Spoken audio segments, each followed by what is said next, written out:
Coutinho's through. Oh!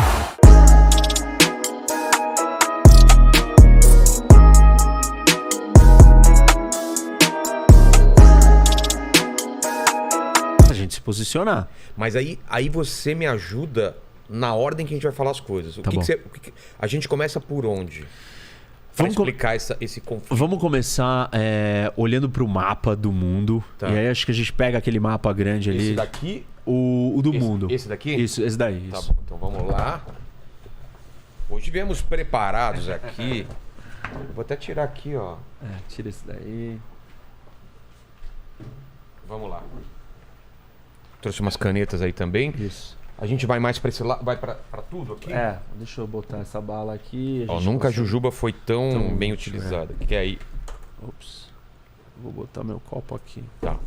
Tomar um gole. Só para você entender, tem gente que tá pensando, né? Voltando pro raciocínio antes de eu entrar aqui no mapa, que tá pensando como que esse grande jogo, esse tabuleiro tá funcionando. Tem. Quem são essas pessoas? Mais altas esferas de poder de um país. Presidente, as forças militares, os grandes estrategistas, as altas patentes de tudo quanto é instituição de Estado, não de governo. Aqueles que são responsáveis pela existência de um país, de um povo, de uma nação, e que a função deles é garantir que esse povo e essa nação continue viva, protegida, com os meios para sobreviver. Uma decisão errada pode prejudicar uma nação por 10, 20 anos, ou atrasar, ou criar problemas. E te colocar em situações muito difíceis. Eu vou citar alguns exemplos de decisões, por exemplo, da Alemanha, que elas vão afetar, ou que estão afetando a Alemanha na situação que ela está hoje. Hoje. Essa é uma decisão puramente geopolítica de um erro. Por exemplo? Por exemplo, ela decidiu que ela ia desligar as usinas nucleares. Exato. Ela fez isso em 2011, depois do acidente aqui no Japão, né? O acidente nuclear de Fukushima. E a Merkel, que estava no poder naquele momento, a chanceler alemã, ela sentiu que aquilo tinha um apelo mais popular. Não foi uma coisa racional, foi uma levada pela emoção, é isso? Tinha um contexto tinha uma coisa séria acontecendo no Japão. Preocupante? Sim. Mas é um acidente. Tinha história de Chernobyl lá atrás. Tinha história de Chernobyl na Europa. E tem um detalhe na Alemanha ainda mais marcante. A Alemanha, quando teve a Guerra Fria, ficou dividida no meio. Certo. E ela ficou na iminência de ser o palco da guerra nuclear. Entre Estados Unidos, na Guerra Fria, Estados Unidos de um lado e União Soviética, né? União Soviética do outro e lado. a Alemanha estava dividida aqui no meio. E o Ocidente estava aqui parado, todo armado, e a União Soviética aqui. Então, a Alemanha estava no centro da potencial. E ela fica quase no centro mesmo da Europa aqui, Isso, né? Ela fica mesmo. E essa é uma posição que explica muito da história da Europa e do papel da Alemanha. Até da Primeira e Porque Segunda Guerra. Porque ela está no Middle Europa, né? É o país do meio da Europa, é um país da Europa Central. Exato. Isso dá uma condição específica para ela, que depois eu vou falar disso aqui, né? geopolítica. Mas ela estava no meio de uma potencial guerra atômica. Então, ela viveu o medo da guerra nuclear. 2. Ela assim, né, depois do Holocausto, da Segunda Guerra Mundial, de tudo que aconteceu aqui, os alemães perceberam que eles foram muito destrutivos e adotaram uma política pacifista. Você tá falando o seguinte, já tem história do Holocausto. Já tem história de merda. Segunda Guerra Mundial, a gente foi devastado, fomos destruídos, a Alemanha foi destruída. Se tem um desastre aqui numa usina nuclear, pronto. Não é só isso, assim, nasceu uma cultura pacifista. Por quê? Na Alemanha. Isso. Claro. Fruto do que eles fizeram. Então, o remédio, a cura disso vamos segurar a nossa onda, não vamos mais ser belicosos, vamos ser pacifistas. A soma da história que fez eles serem pacifistas com o medo de ter vivido uma guerra atômica faz dos alemães um lugar onde a energia nuclear é bastante rechaçada. Entendi. Porque traz memórias de duas coisas muito ruins. Pra você ter uma ideia, o Partido Verde da Alemanha é um dos partidos verdes mais bem-sucedidos do mundo, com mais cadeiras no parlamento sempre. Então, a cultura verde ambiental na Alemanha é forte. Antinuclear, mais forte ainda. Aconteceu Chernobyl. Acontece um acidente de Fukushima no Japão, que acontece com esse caldo, com esse contexto cultural e histórico da Alemanha? Vamos fechar. Vamos fechar. E aí o que a população fala? Fecha tudo. Por favor. Estamos com você. Sem ter uma outra alternativa forte. Isso. Aí é a ação do ponto de vista geopolítico destrambelhada. Por quê? Você tem que pensar na estratégia. Qual que vai ser o substituto da energia nuclear no seu país? Se tem eólica e solar já suficiente para suprir tudo isso? Energia eólica e solar são intermitentes, né? Elas têm. Você não tem sol o dia inteiro, você não tem vento o dia inteiro. A energia nuclear não, você está ali produzindo, ela é consistente, ela é confiável. Hidrelétrica também? Isso, a hidrelétrica tem o problema da água e da chuva.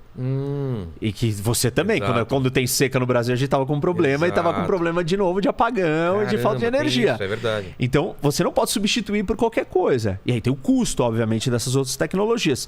Quando você desligou as usinas nucleares, aí você passou a depender do que estava mais disponível mais perto, que era o gás natural, quem trazia esse gás natural era a Rússia. Então, esse daqui era só um exemplo para dizer que escolhas geopolíticas ruins atrapalham o seu país. E a gente já vai ver daqui a pouco por que atrapalha a Alemanha, ou como está atrapalhando a Alemanha e o que causou para a Alemanha. Certo. Mas vamos voltar então aqui, vamos partir do começo, né?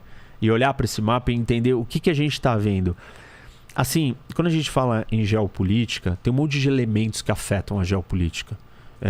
Então você pode dizer assim, temperatura, clima, é um elemento. Mas quando você pensa na realidade física, tem duas coisas básicas que nós temos: água e terra. Tem vários tipos de água. Água doce, água salgada, rio, lago, córrego, aquífero. Você tem um monte de jeitos que a água está ali. No gelo, congelada. E você tem terra. E você também tem um monte de variações de terra. Você tem montanha, você tem planície, você tem planalto, você tem pântano, você tem um monte de coisa. Você tem praia, você tem misturas de terra. Mas basicamente nós estamos vendo aqui água e terra. Certo. Tem mais água no mundo do que terra. Essa é uma realidade do nosso planeta.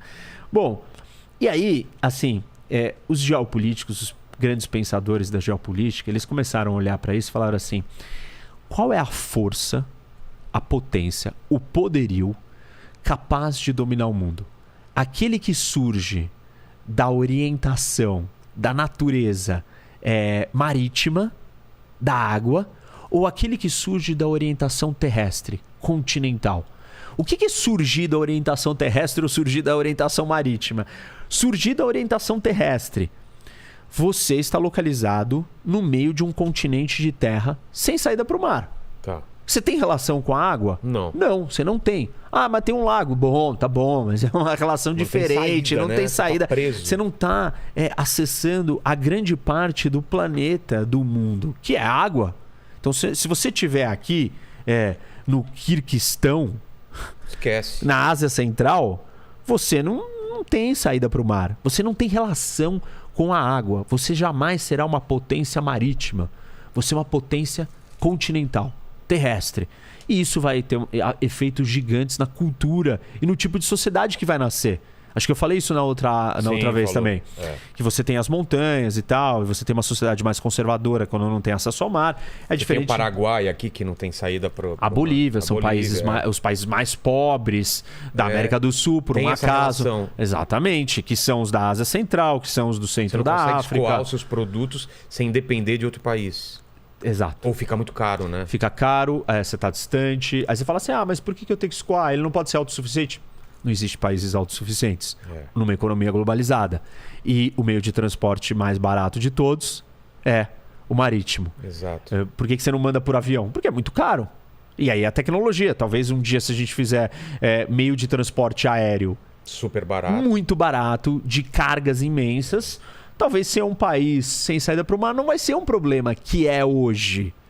Isso quer dizer que todos os países sem saída para o mar vão ser pobres ou vão ter problemas? Não, né? Acho que eu também já falei disso, que tem as exceções. E as exceções aqui na Europa, Suíça, Áustria, são países riquíssimos. Exato. Mas aí o que dita, já que você não tem saída para o mar, quem é o seu vizinho que te dá acesso ao mar. E quem são os vizinhos da Suíça? França, Itália, Alemanha. são os países mais desenvolvidos do mundo. Se você botar, talvez, Chad aqui, com esses vizinhos, ou você trazer a Alemanha aqui para o lugar da Líbia, o Sudão para o lugar da Itália e a Nigéria para o lugar da França, vai mudar. O Chad vai ser um outro país, ou vai ter outra riqueza, outro desenvolvimento. Bom, então, vamos lá. Você tem duas forças, a força terrestre e a força marítima. E aí o Mackinder, que é um desses grandes pensadores, um inglês, ele foi lá e falou assim, ele prestou atenção e falou, olha, o que fez a Inglaterra ser a grande potência, né, o Império Britânico, é que os ingleses controlavam os oceanos do mundo e com o controle dos oceanos eles conseguiram chegar em outros lugares. Porque esse é um ponto interessante.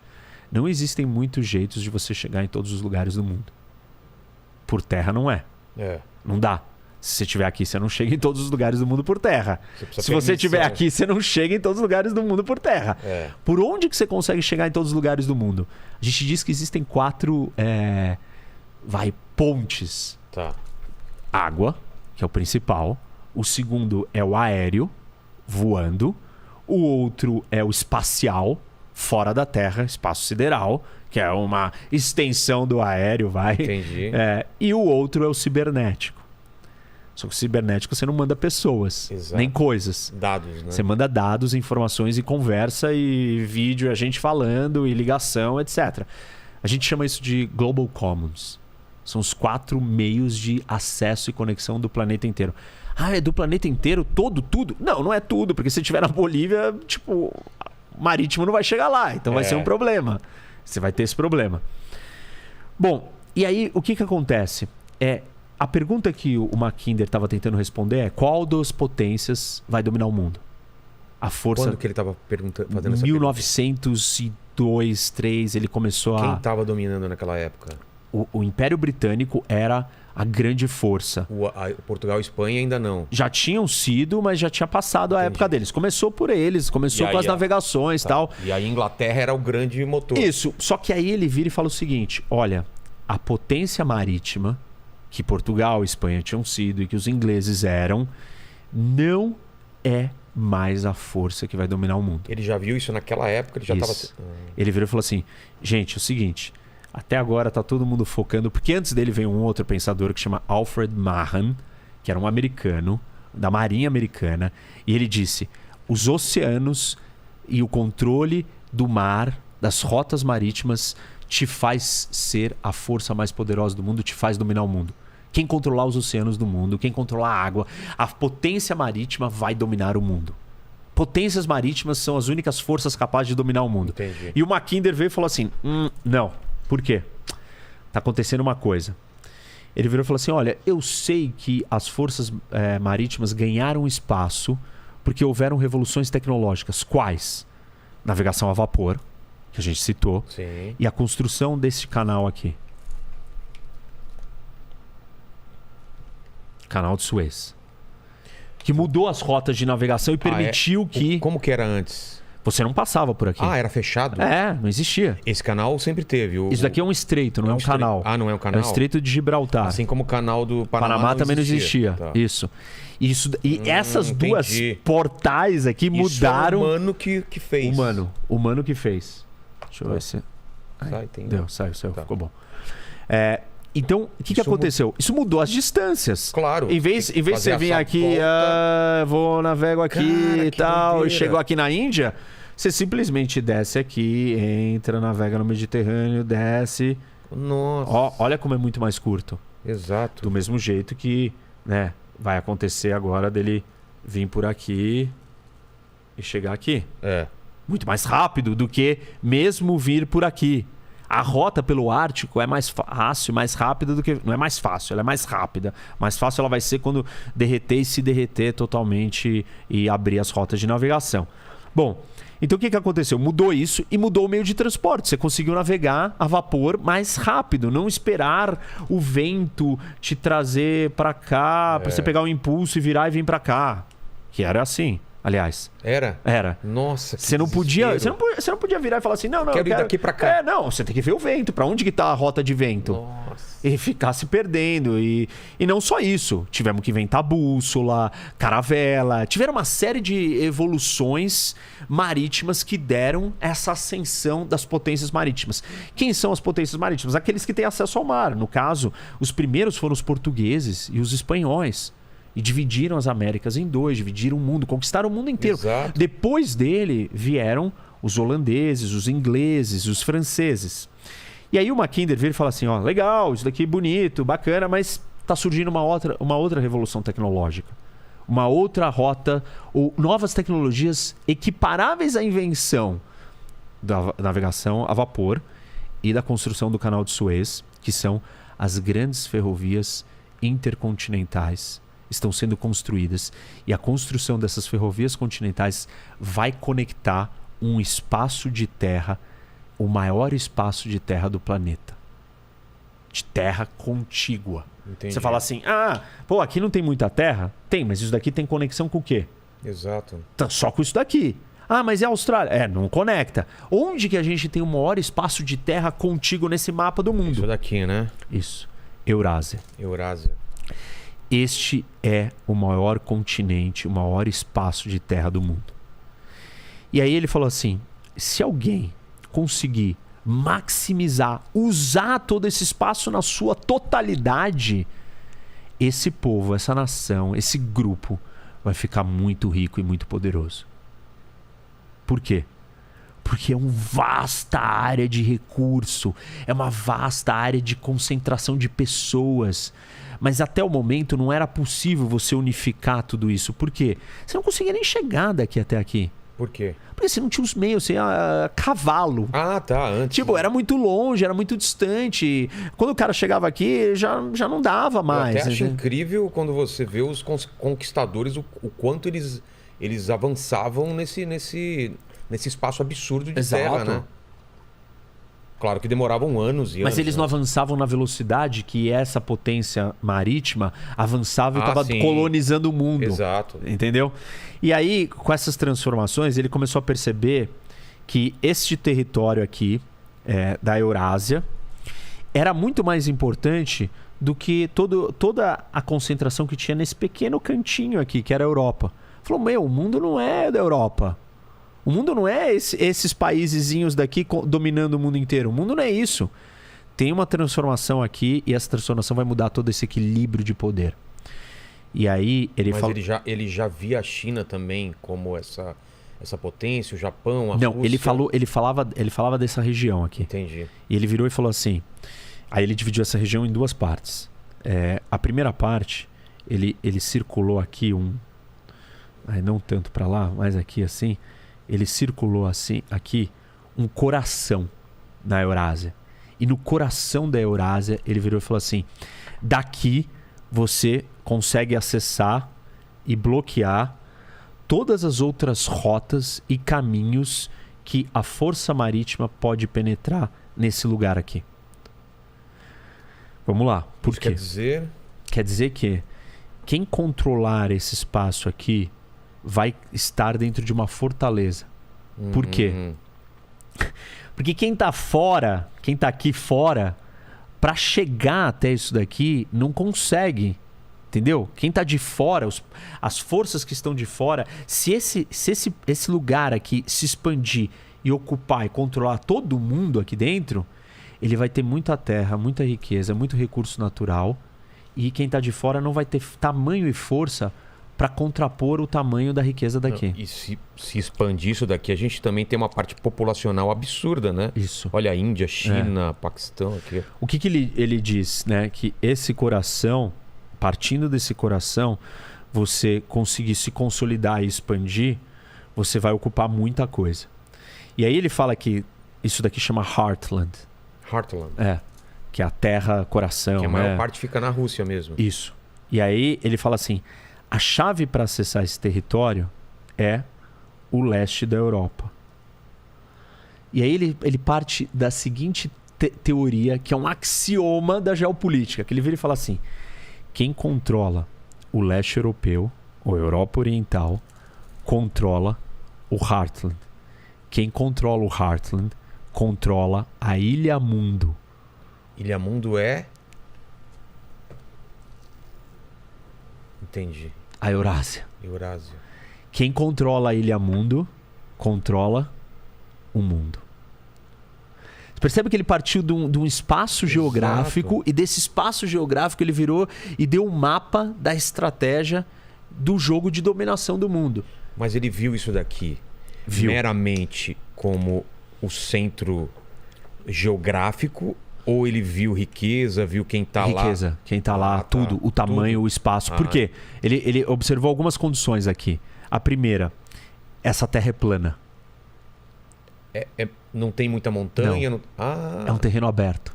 Ou seja, fácil expansão, fácil acesso, fácil ocupação, fácil geração de riqueza. Tem o Mar Cáspio no meio. E você está protegido do acesso das forças de fora. Por quê? Não tem saída para o mar. A saída para o mar dá... não tem saída para o Ártico. Não, isso daqui é congelado, não dá para sair por aqui. Isso daqui é um mar fechado, Mar Negro, Mar Cáspio, são mares fechados.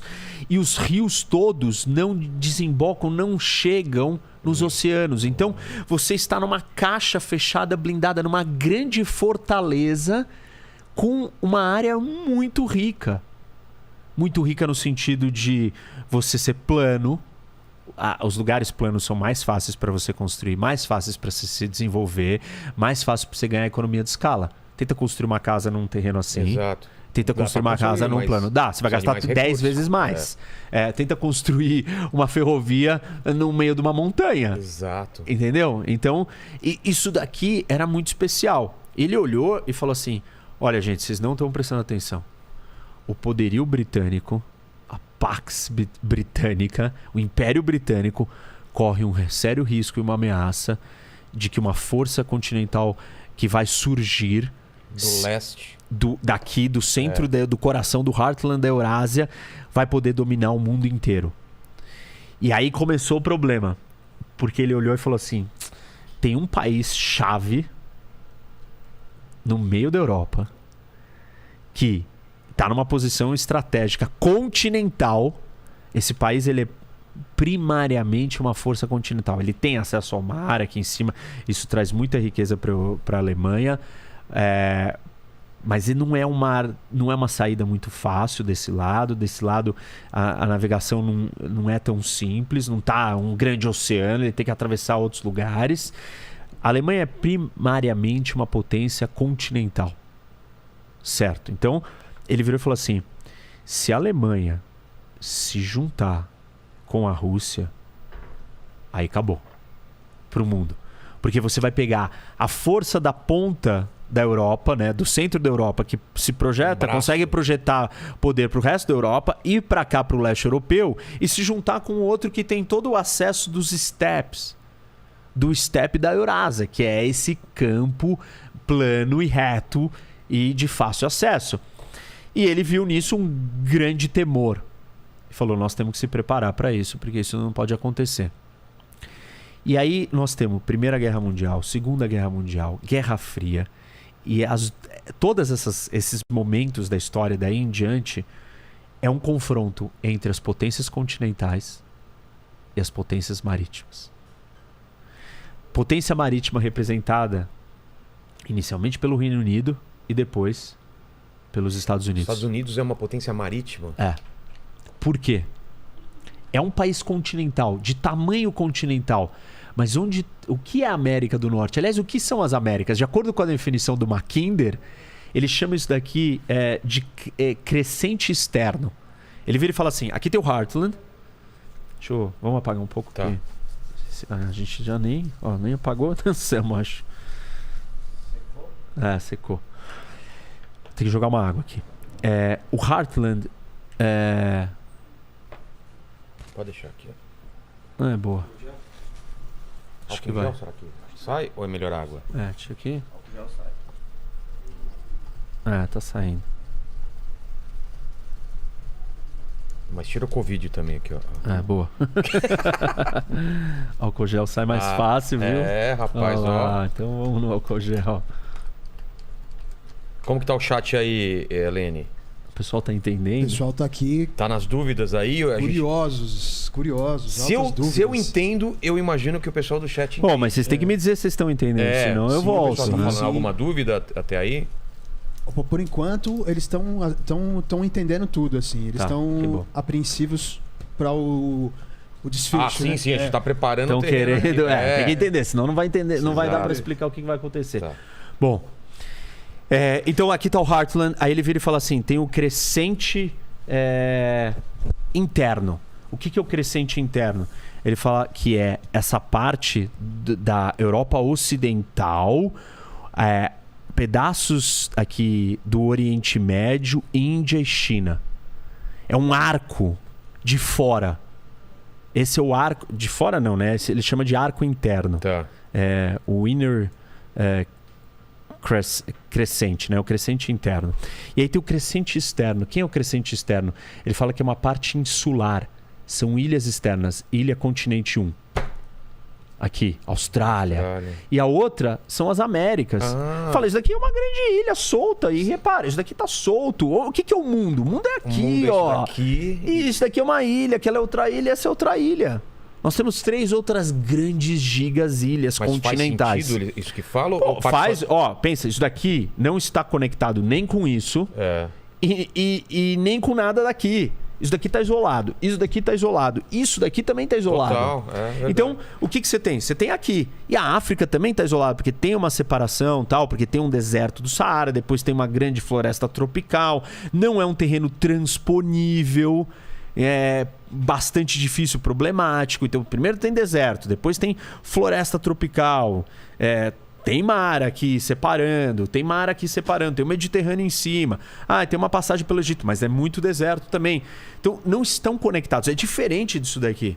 Isso daqui está inteiro conectado. Tem barreira natural? Tem, por isso que ele faz a separação. Que ele fala que tem o crescente de fora, que é China, Índia, Oriente Médio, Europa. Entendi. Então, ele tá. Aí ele fala que esse Heartland está protegido por esses mares e sem os rios, então está blindado. E aí, as disputas históricas foram entre as potências marítimas, e aí os Estados Unidos representando o oceano, né, representando a força dos mares, tendo que chegar aqui. Se você é uma força marítima e você tem que entrar num território desse tamanho, como que você vai fazer isso? Anfibiamente. Uma invasão anfíbia. Você chega pelo mar e daí... e desce na praia. Nossa. Imagina esse desembarque. Isso não é um negócio, assim, Normandia, né? A gente lembra a Segunda Guerra, o Dia D, o filme O Resgate do Soldado Ryan, quem não assistiu, assiste, que é exatamente sobre essa operação. Que é o trabalho do pessoal posicionado em terra, esperando alguém... Difícil, é muito mais fácil você estar ali parado, esperando, tá saindo d'água, vou te atirar. Você não vai conseguir desembarcar. Então, se você constrói uma riqueza muito grande, você está numa fortaleza, é muito mais fácil essa riqueza daqui construir uma grande marinha oceânica capaz de chegar nas costas e das costas dominar o resto do mundo do que a força marítima penetrar aqui dentro. Entendi. Qual é a estratégia, então, para evitar que isso nasça e aconteça? Este território não pode ser dominado por uma única força política. Tem que fragmentar. Isso.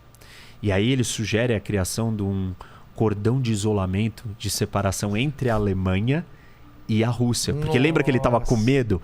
Qual é o cordão de isolamento? A criação de países como os Bálticos, né? Estônia, Letônia, Lituânia, República Tcheca, que era a Tchecoslováquia, Polônia, todos esses países serviam para separar e fragmentar o leste europeu, que é o ponto de acesso de se conectar toda essa coisa aqui e se consolidar. Porque aqui embaixo você tem a maior cadeia de montanhas do mundo, que você até perguntou para ele, que são os Himalaias. Então, aqui você tem um paredão intransponível. A Índia tá fora, por isso que se chama subcontinente. É um negócio para baixo, separado. A Índia não conversa com isso daqui. Ela é uma grande península, um pedaço do continente vindo para fora, isolado do resto daqui. E aqui é um monte de montanha, Afeganistão também, você não passa. E aqui, com a fronteira com a China, a mesma coisa, tem uma grande parte que você não consegue passar. Aqui nesse lado já é mais fácil o acesso, depois da Mongólia e tal. Então, Aí o que o Mackinder faz? Ele olha para tudo isso e fala, tá, não podemos deixar que a Rússia, que é o país que já está localizado estrategicamente nesse lugar, isso vai marcar a identidade dos russos. Você tá aqui. É diferente se você tá aqui e você nascer aqui. E é diferente você nascer aqui e nascer no meio da floresta amazônica. Ou no meio do deserto do Saara. Cada um desses lugares vai construir uma cultura e uma identidade. Uma característica, por exemplo, se você nasceu nesse território gigantesco, de espaços livres e abertos, você é mega vulnerável. Como assim? Acabei de falar que você transita aqui facilmente, né? Você não tem povo em tudo quanto é canto aí. Você não tem povo. O povo de outro lugar pode vir aqui te atacar facinho. E aí a primeira povo que vem são os mongóis. São os cavaleiros que você citou, os nômades, conquistadores que vêm e atacam. E aí o começo do nascimento desse povo aqui, né? Dos russos, né? Moscou, tá aqui concentrado nesse territóriozinho pequenininho. E aqui eles eram muito vulneráveis e foram destruídos. Tá mais ou menos por aí. Mais pro lado aqui da Europa, tá muito perto da Bielorrússia, tá por aqui assim. Então essa primeira rota de invasão deixa eles muito vulneráveis. A segunda rota de invasão é o norte da a planície do norte europeu, que é um espaço que ele vem desde aqui. Aqui é uma planície, forma um grande corredor de passagem. Sai da Alemanha, da França, Bélgica, Holanda, Alemanha, Polônia. Vão estar aqui mais para baixo. Isso, né? Que são as montanhas dos Cárpatos. Que é uma cadeia de montanhas que ela vem aqui fazendo uma curva na Romênia e tal. E ela faz um pouco assim. Então, e você tem essa segunda rota de invasão. Isso faz dos russos ficarem numa posição muito vulnerável. Exato. E para eles conseguirem existir e sobreviver, aí eu voltei lá atrás na história. Tô falando no começo da criação da nação russa. Ele precisa se proteger. E a primeira coisa que ele faz é resolver o problema da primeira rota. Como que ele resolve esse problema? Expande. Então deixa eu expandir para cá. E deixa eu ocupar. Ele vai ocupando. Vai ocupando. Vai ocupando, vai expandindo. E ele vai conquistando. E aí ele expande para cá e para cá. Por que para cá? Se der tudo errado, a gente perder esse território, perder Moscou, que era o Principado de Moscov, que era o nascimento, o primeiro ponto ali.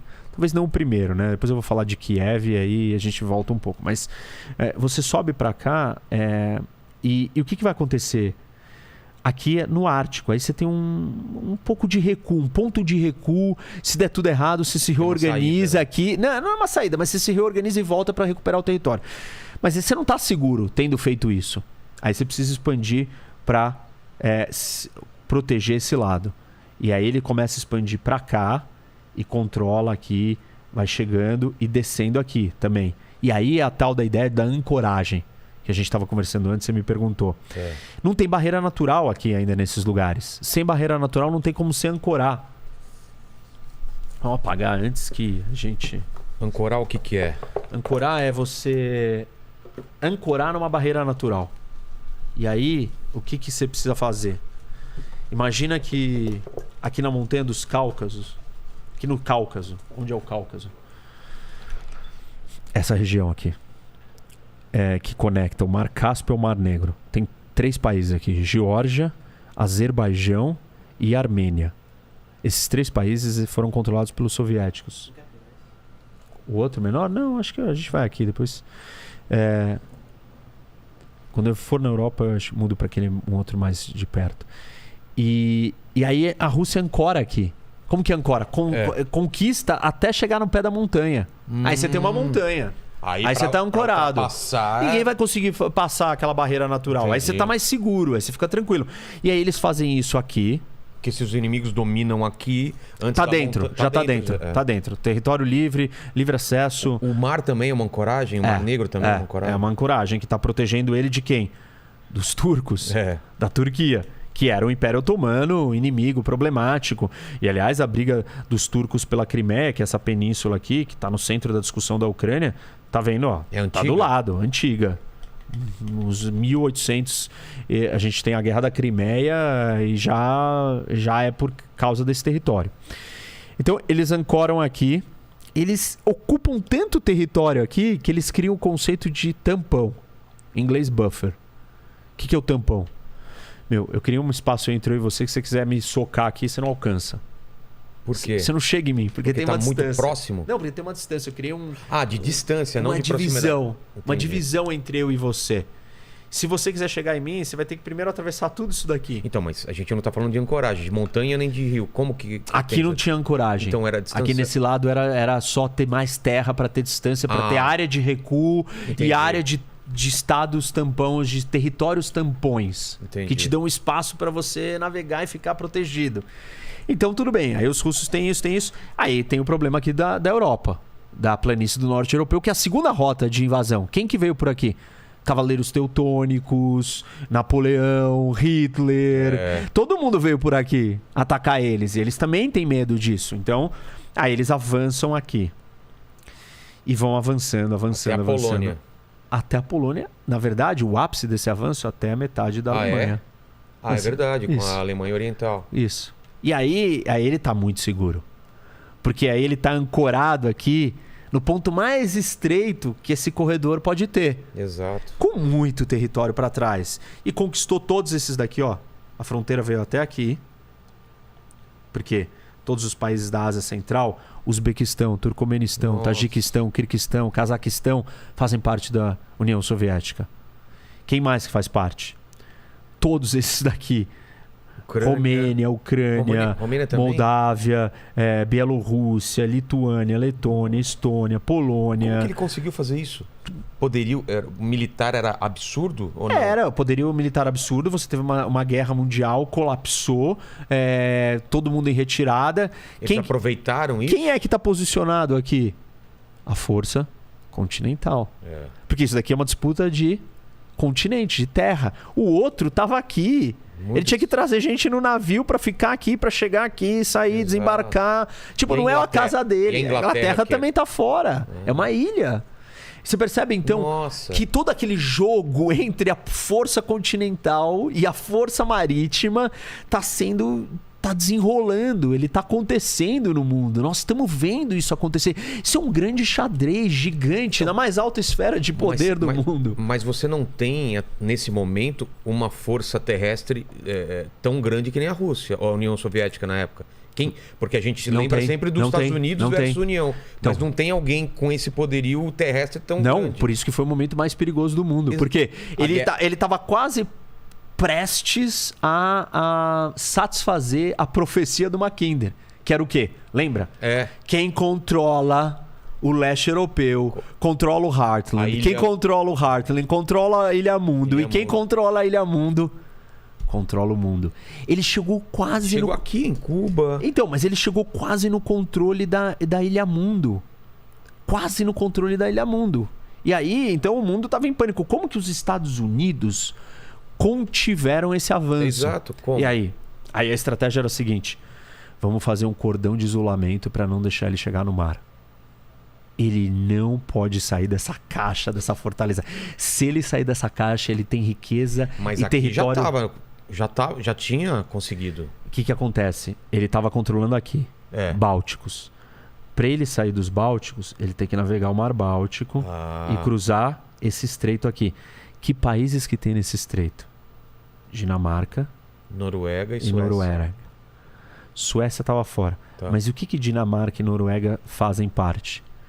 Foi criada uma aliança. A OTAN já? OTAN. Aliança do Tratado do Atlântico Norte. Uma aliança militar que tinha um objetivo: manter os russos fora do controle Esse era o principal da objetivo. Ilha Mundo. Caramba. Ponto. Nós não podemos deixar ele acessar o território marítimo. Ele não pode chegar nos mares. Acabou se ele chegar. Porque ele já está muito grande, ele vai estar muito rico, ele vai construir uma grande frota naval e vai acessar as outras ilhas do mundo. Essa aliança bloqueou o acesso soviético, a saída soviética por aqui, e bloqueou o acesso soviético, a saída soviética por aqui. Porque os soviéticos controlavam a Ucrânia, certo? Romênia, tudo isso daqui, né? E aí eles têm acesso ao Mar Negro, então. Controlavam Geórgia, controlavam todos esses países. Mas para sair do Mar Negro, você precisa passar nesse estreito, que é Bósforo, da Turquia. E aí a Turquia, então, tem que fazer parte do quê? Da OTAN. Da OTAN. Porque a gente tem que fechar as saídas e estrangular. Ah, mas por que ele não sai por aqui? Porque Vladivostok tá aqui, ó, nessa parte do mundo. Esse mar aqui congela. Nossa. 4 meses por ano. Ah, por que ele não sai aqui por cima? Tudo congelado. Rússia não tem acesso a mares que não congelam. O único que não congela é o Mar Negro. E para ele sair do Mar Negro, ele precisa passar da Turquia. Ele precisa passar pelo estreito. A Turquia era da OTAN. Fizeram um grande cordão de isolamento. Nossa. Uma estratégia de contenção e não deixar ele crescer. O que mais que eles falaram? Se você avançar mais um milímetro na Europa, nós vamos usar bombas atômicas. Usaremos bombas atômicas. Por quê? Isso foi uma ameaça velada ou foi uma real? Coisa... Real? Real. O poderio bélico de soldados e tanques da União Soviética era incomparável ao poderio e às forças terrestres do resto que sobrou do Ocidente. Entendeu? Porque olha o que sobrou de espacinho aqui pra você ter de gente aqui pra conter tudo isso daqui. Então o único jeito era você usar armas atômicas e falar assim, se você tentar conquistar o resto da Europa, você vai cruzar uma linha e eu vou usar bomba atômica. E esse era o pânico da Alemanha, voltando pro que eu tava falando no começo, entendeu? Imagina a Alemanha olhando pra essa situação falando assim, vai ter uma guerra nuclear e vai ser em mim. Porque, aqui era onde chegou o máximo. Então a guerra ia ser ali, ia ser na Alemanha. Isso criou um pavor, seguido de uma história de destruição, de terror, que foi o nazismo, o Holocausto, a Segunda Guerra Mundial e tal. Então os alemães saíram dali com uma cultura diferente. Bom, o que aconteceu? Quando a Rússia ficou desse tamanho gigantesco, ela se deparou com outro problema. Antes os inimigos estavam do lado de fora da fronteira, certo? Claro. Eram os mongóis, eram não sei quem, vindo atacar. Agora, parte desses povos inimigos... São dentro. São parte do território que eu conquistei. E eu tenho que gerenciar eles. E aí nasce um imperativo geopolítico para a Rússia, que é gerenciar e administrar esses povos que não são seus povos. Como que você faz isso? Estão muito felizes de estar junto. Claro. Como que você faz isso? Você precisa simplesmente de um aparato de segurança interno, de repressão monstruosa. E aí tem um monte de aberrações, desde genocídio fabricado na Ucrânia, causado por fome,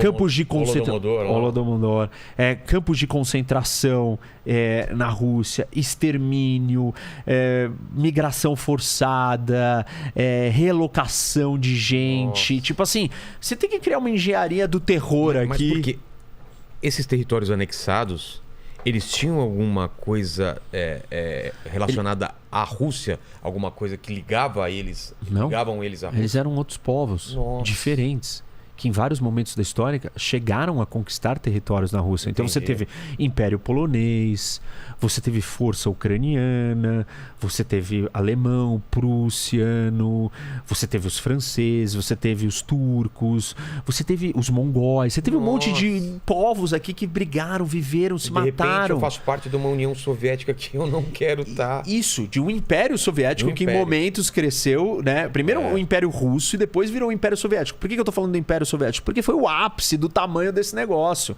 Foi o máximo onde eles conseguiram chegar. Nesse momento, não dava para os russos se sentirem mais seguros. Lembra do problema das rotas? Ele tá seguro. Aqui ele tá seguro. Mas o problema vem de dentro agora. Começa a implodir. Porque todo mundo aqui quer se separar. Todo mundo não quer ser subjugado. Todo mundo não quer produzir, plantar e alimentar o russo. Porque o que o russo vai fazer? A história da família da escassez. Eu vou dar comida para quem? Primeiro para os meus. Primeiro para os meus. Quem são os meus? São os russos verdadeiros. Então, se sobrar... Vamos pegar a comida da Ucrânia e vamos mandar para Moscou. Ah, mas a Ucrânia tá passando fome? Ah, não importa. Caramba. E assim, e aí começa toda a loucura. Esse negócio se torna tão insustentável porque ele é tão gigantesco, mas tão gigantesco, que na analogia de um dos pensadores das relações internacionais a baleia venceu o urso. Quem é a baleia? Estados Unidos? Isso. Que é uma potência o quê? Marítima. Por isso a baleia. E o urso, uma potência terrestre. Então, mas o que os Estados Unidos fez além de esperar e torcer por essa implosão interna? Ele criou... fomentou isso também? Ele ajudou Claro. Esses caras aí? Fala, se vocês saírem, a gente te ajuda. Ele tentou ajudar tudo que ele podia, só que existe uma cortina de ferro aqui que não permite a comunicação, não permite a penetração.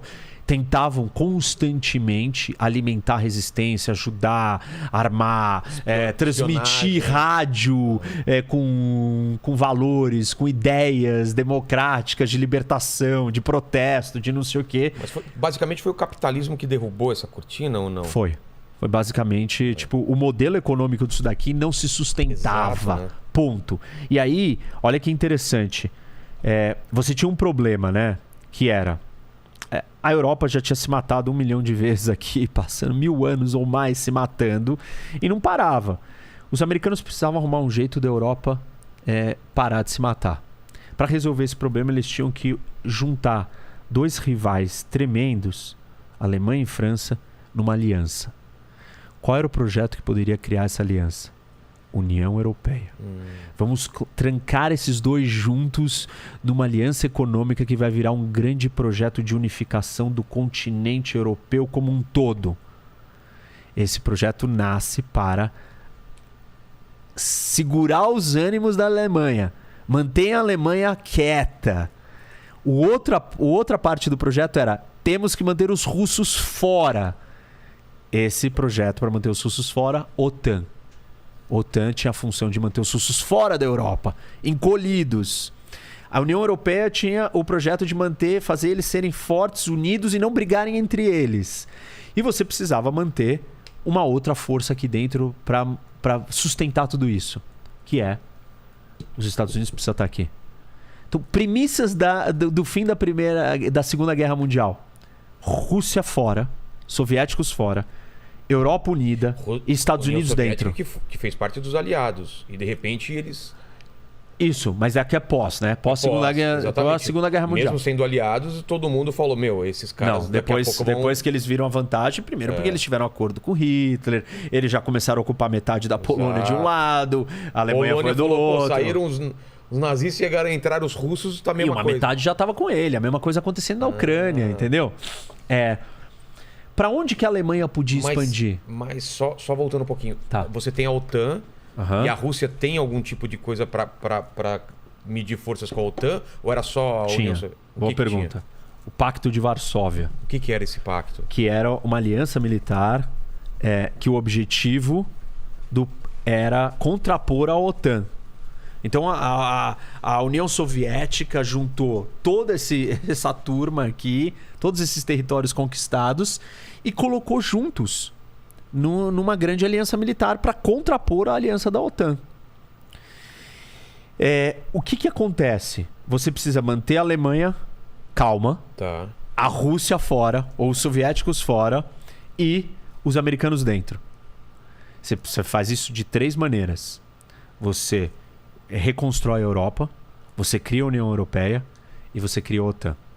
Reconstruir a Europa significa que esse mercado vai ser pujante, vai ter dinheiro, vai comprar, vai ter que criar laços comerciais com os Estados Unidos. A União Europeia resolve a briga interna entre eles. E a OTAN une todo mundo para ter força suficiente para segurar esse território aqui que quer expandir, porque o tabuleiro está desenhado desse jeito, porque o mundo foi dado desse jeito. Todo mundo vendo isso. Isso. Então, esse era o plano. Mas e o medo deles, dos Estados Unidos, virar uma nova potência e subjugar eles? Não existia? Não, porque os Estados Unidos estava salvando e ajudando eles. Financeiramente? Tava, plano Marshall. Reconstruir a Europa. Os europeus não tinham dinheiro para gastar com arma para entrar na OTAN. Eles estavam quebrados e destruídos. Os Estados Unidos falaram, deixa comigo. Isso, beleza, eu vou reconstruir vocês. Tá aí, toma. E outra coisa, não podia ascender mais ao poder nenhum nacionalista louco, fascista, falando, tá vendo, nós estamos destruídos pra guerra por causa dos outros, vamos matar todo mundo, é tudo culpa de todo mundo. Se você deixasse a situação econômica com esse cenário degradante, você ia facilitar certas ideias políticas prosperarem. Entendi. Então você precisou simplesmente dar um jeito dessas pessoas verem perspectiva de vida na democracia, na economia aberta. E os Estados Unidos começou a criar laços com ele. O Reino Unido a Inglaterra naturalmente já tinha um laço mais fechado com os Estados Unidos, então precisava convencer França e Alemanha. Isso, e o resto da Europa precisava prosperar, e o Reino Unido também estava quebrado e destruído. Todo mundo estava destruído. Todo mundo estava destruído. Então precisava reconstruir a Europa inteira. Plano Marshall, ele vem fazer isso para reativar a economia, melhorar a qualidade de vida, dar esperança para as pessoas, e elas olharem e falarem assim, bom, eu não vou ser refém do quê? Do discurso simplista que vai dizer que não, vocês estão passando fome aqui na União Soviética, ninguém passa fome, todo mundo tem tudo, é tudo igual para todo mundo. E o apelo dos partidos comunistas na Europa, dada a situação, era muito grande naquela hora. Então você tinha que fazer alguma coisa rápido. E a estratégia foi fazer isso. Tem um outro elemento que acontece na história aqui durante a guerra, que faz uma transição da potência marítima. As potências marítimas, elas mudam. A gente falou aqui, mas eu não expliquei como que isso aconteceu. A potência marítima era o Reino Unido.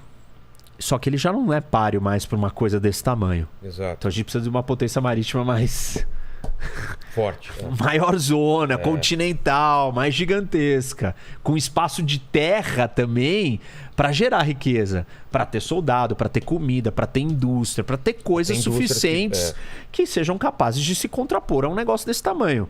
Aliás, aqui você tem a maior terra arável contígua do mundo.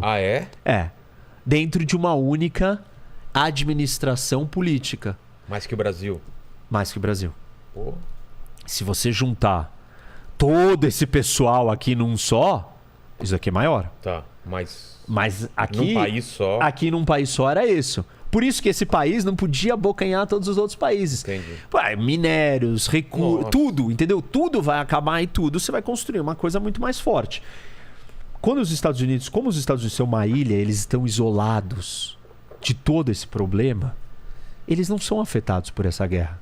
Exato. A destruição não chega até eles. Isso permite que tá todo mundo se empobrecendo, se matando, se destruindo. E eles têm como fornecer tudo. E eles estão aqui tranquilos, felizes, em paz. Falando, eu não quero problema, eu não quero participar desse caos que vocês estão fazendo aí. Mas chega uma hora que o Japão, vem por aqui e ataca o Havaí. Aí acende um... Aí fala, os caras não vão ficar ali. E tem outro problema, Se essas potências, naquele momento da Segunda Guerra, e eu não tô falando da Guerra Fria, se a potência alemã se juntasse com a Rússia, e se a Alemanha conquistasse a Europa inteira, era a mesma coisa que eu tava falando daqui, o Heartland de novo, a ilha muda de novo. E junto nisso, você tinha uma outra ilha adjacente, que é o Japão, parceira no projeto. Exato. Que já estava navegando e chegando no Havaí. Então os americanos falaram, não, isso não... O tabuleiro está mostrando que se eu não movimentar minhas peças agora, não vai dar mais para movimentar depois. E aí eles se movimentam. Quando eles se movimentam, eles chegam, e aí vem a Guerra Fria e tal, aí a gente volta para essa história. Mas na época da Segunda Guerra, quando eles decidem entrar na guerra, eles viram para os ingleses e falam assim, tá bom, eu vou entrar, mas eu quero o acesso a todas as suas bases navais. E aí os ingleses aceitam e fazem uma troca. Eles entregam o controle das principais bases navais espalhadas pelo mundo, porque esse é um ponto importante. Se você é uma potência marítima, como que você expande o seu poder? Bases. Você precisa de bases em lugares estratégicos. Se você é uma potência continental, como é que você expande? Em círculos concêntricos. Entendi. Se você é uma base marítima, você precisa ter alguns pontos de abastecimento. Para que serve essas bases? Abastecimento, ilha, contato. Você precisa chegar nos lugares. Você não precisa dominar todos os lugares. Como é que Portugal colonizou o mundo inteiro? Ele não entrou dentro da Índia e dominou a Índia inteira. Chegou em Goa, chegou em Macau. Você só pega os pontos estratégicos, os estreitos e os lugares chaves. Então foi isso que eles fizeram, enfim. E isso muda. Tem uma transição da potência marítima, sai do Reino Unido e entra nos Estados Unidos. Tá. E aí sim a gente se depara com esse problema todo. A União Soviética começa a ficar muito grande, muito super estendida, impossível de gerenciar todo esse caos. As pessoas não querem mais viver naquilo ali. É insustentável e ela começa a ruir. Quando ela começa a ruir, ela começa a encolher. Conforme ela vai encolhendo, o que vai acontecendo? São dominós que vão caindo um a um. Isso, só que aí ela volta para aquela posição original dela de extrema vulnerabilidade e insegurança. Exato. Que é as rotas de acesso e invasão mais factíveis. Não tem mais ancoragem aqui. Perdeu a ancoragem desses países aqui. Perdeu tudo isso daqui. E aí os russos se sentem vulneráveis. Só que eles estão destruídos, anos 90, quebrado, não tem o que fazer, aceitam, baixam a cabeça e falam, tá bom. Só que aí ela começa a se reorganizar, o mundo vai mudando de figura, chega um líder no poder, o Putin. Qual é a diferença, por exemplo, do Gorbachev, que ele faz toda aquela mudança? Ele meio para apagar o incêndio. Isso, na verdade ele viu que a coisa ia ruir. Ele fala, eu preciso transformar isso a tempo. E ele começa a tentar, mas não vai ter como, né? Não tem como sustentar um império desse com abertura. Entendi. O que os Estados Unidos estavam preocupados? Tem um lance aqui que eu tenho que trazer, porque isso vai ter efeito depois quando a gente chegar nos dias de hoje, né? Os Estados Unidos estavam preocupados que essa expansão da Ilha Mundo abocanhasse esse território aqui também, que é a China, que era a maior população do mundo. E que ainda não é o que é hoje, ela era... Era pobre, exato, mas era muito grande e ela tem um acesso direto ao mar de verdade. Mar grande, saída, água quente. Era camponesa, era uma coisa mais... Isso. Aí o Nixon se aproxima da China e fala assim, não, venha ficar do nosso lado. E aí a China decide fazer uma abertura econômica. E a abertura econômica que a China faz é só nas regiões da costa. Por quê? Porque ela fala assim, não, vou testar. Vou testar, não vou... Colocar o pezinho na água. Eu não vou ver o que é e vou criar umas zonas especiais que tem um regime diferenciado, econômico, enfim, um monte de regras diferentes. E dali eu vou testar o meu desenvolvimento. Porque ela tinha medo de se abrir. Porque quando ela se abriu, o que aconteceu? Vieram os portugueses, os ingleses, Hong Kong, Macau, dominaram, conquistaram Xangai e tal, e os chineses não queriam que isso acontecesse de novo. E aí a China e a Rússia ficam num período de tensão, quase tem até conflito entre eles, no final dos anos 60. E eles quase entram em guerra, né, em alguns confrontos assim, uma pequena choque. E os Estados Unidos conseguem tirar a China da órbita soviética. E aí começa a história do período de crescimento chinês. Porque a China... Impulsionado pelos Estados Unidos? Impulsionado pela noção dos americanos. Venham, se abram. Se abram para o mundo, fiquem ricos. Tem um mercado aqui. Com a ideia do quê? Vamos tirar ele desse projeto e vamos trazer ele para o projeto capitalista, o projeto liberal. O projeto transformou a China numa potência, ajudou a... Claro, a China percebeu que não dava mais para ela lidar com essa quantidade de pessoas e ela se manter fechada. Não existia riqueza suficiente aqui dentro para alimentar tanta gente. Entendi. Ela precisava se abrir, é uma combinação. Os Estados Unidos faz um movimento, a China já percebe, você tem um novo líder chinês que entra, assume o poder fora das loucuras do mal e fala, olha, não dá, precisamos abrir para o mundo. E começa. Entendi. E aí, o que começa o projeto de riqueza e crescimento chinês? Com essas zonas econômicas da costa. A riqueza chinesa está toda na costa. A China está lutando para desenvolver o interior. Porque ela é uma economia de exportação. E onde é o melhor lugar para você exportar? Na costa. Na costa. Então, bom, tudo bem. Aí, então, voltamos para cá, ruiu e tal. A Rússia está incomodada. E aí a Rússia vira e fala assim, então eu preciso recuperar o meu status. Porque eu estou muito vulnerável. Ao mesmo tempo que isso está acontecendo... Vamos botar o álcool aqui para mostrar aqui que está a expansão da... Tá bom. Lembra que a OTAN tava aqui e ela era pequena, né? Certo. Porque ela estava sufocada pelos soviéticos. Acaba a Guerra Fria, todos esses países se tornam independentes. Eu lembro essa época, começou a surgir um monte de paísinho, Tchecoslováquia, Eslováquia, República Tcheca, Ucrânia, cara, começa a aparecer um monte disso. Todos. Isso... Aqui também, ó. Aí Cazaquistão, também, né? Uzbequistão, Turcomenistão, Tajiquistão. Quem que ajuda eles nessa... Os Estados Unidos, a OTAN, quem que ajuda? Não, todos eles decidem se declarar independente, então, começam a se declarar. Eles tinham riquezas naturais, coisas para se manterem... Eram países controlados por uma autoridade central, mas cada um tem a sua realidade. Entendi. A Ucrânia, por exemplo, sempre foi uma grande área agrícola de riqueza profunda. Um solo extremamente fértil. Então ela era um lugar que tinha Seria riqueza. Seria fácil seguir sozinho. Isso. Tá.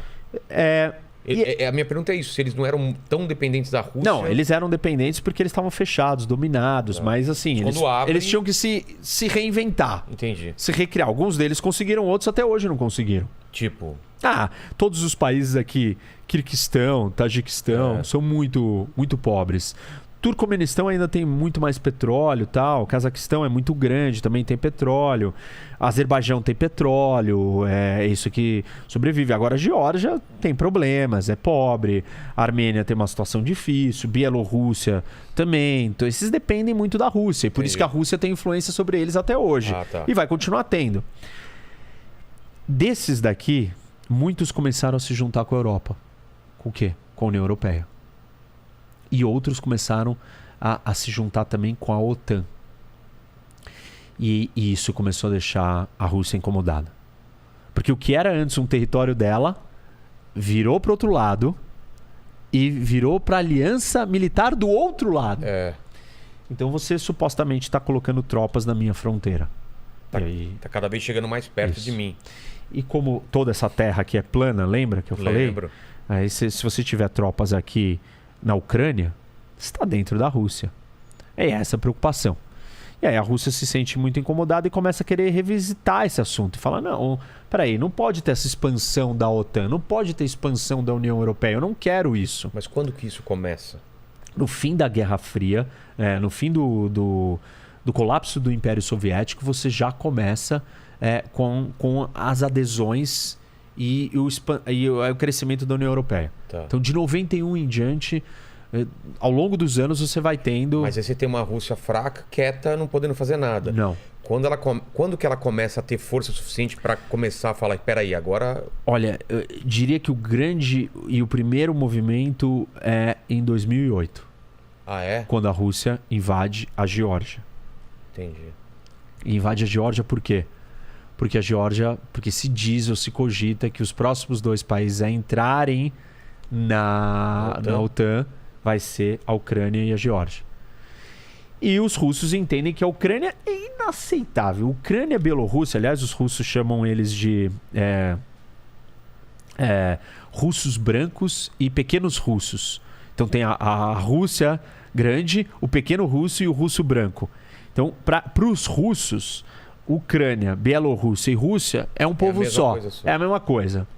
E daqui a pouco eu falo da história antiga, né, desse povo pra gente entender. Então, assim, o Putin quer recriar aquele espaço todo que ele dominava. Tanto que ele fala que a maior tragédia do século XXI, a maior tragédia geopolítica do século XXI é o fim da União Soviética.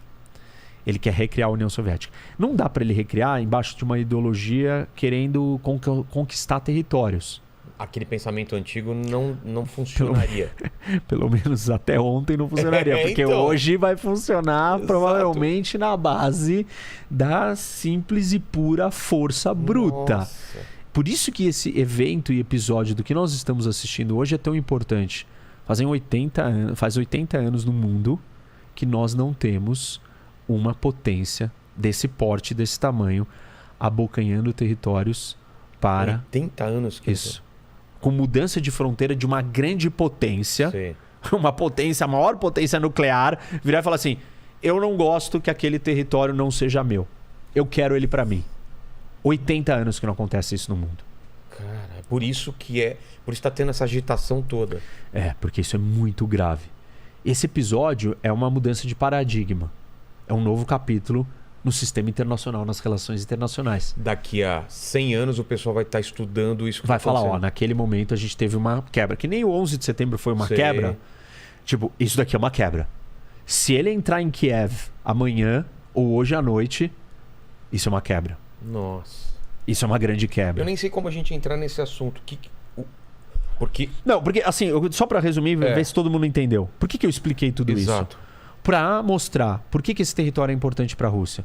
Como ao longo do tempo, não, pra mim essa tá briga, muito claro essa briga sempre existiu. É. E na verdade, essa briga não é só entre a ideia de Rússia e Estados Unidos ou Europa e Estados Unidos, mas numa escala ainda maior, num tabuleiro de war ainda maior, é uma disputa entre a potência continental, a maior potência continental e a maior potência marítima da história.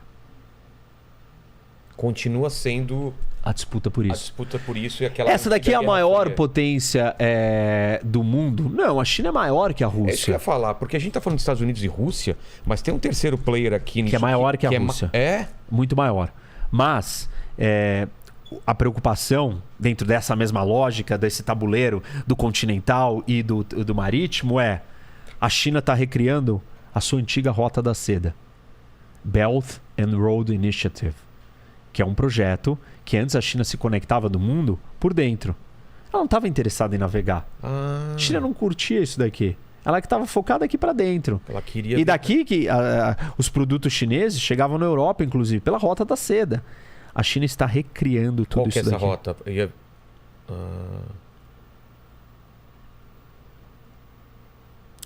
Tudo isso daqui está sendo recriado.